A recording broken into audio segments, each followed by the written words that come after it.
Bonjour à tous. Petite histoire intitulée « La promesse d'après ». Chapitre 2 – Les silences qui s'effritent. Le matin fut d'une douceur exquise. Le soleil s'infiltrait entre les volets, et une odeur de pain chaud flottait dans la maison. Luna fredonnait dans la cuisine. Tout semblait intact. Pourtant, Ludo observait. Silencieusement. Depuis qu'elle avait quitté la maison 3 jours, il avait tenté de ne pas poser de questions. Elle disait qu'elle avait eu besoin de solitude, d'espace. Il avait dit d'accord. Il voulait y croire. Mais depuis, elle avait changé. Plus douce, mais aussi plus lointaine. Et son téléphone était toujours en mode avion. L'après-midi, ils décidèrent de marcher autour du lac. Luna riait parfois, s'arrêtait pour prendre des photos, posait sa tête contre l'épaule de Ludo comme au bon vieux temps. Mais lui, désormais, notait tout.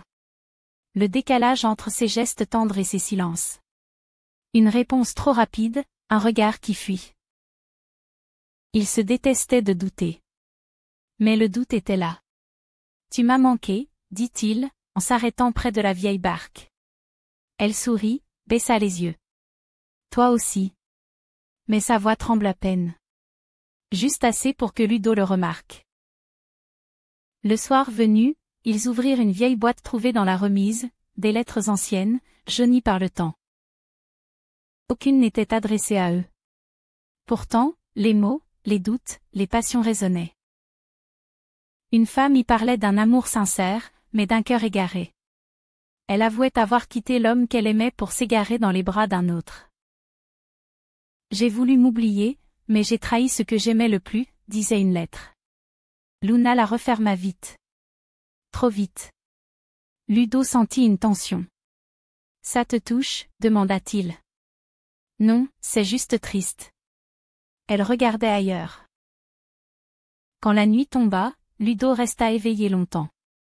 Luna dormait contre lui. Il l'observa, cherchant une faille, un éclair de vérité.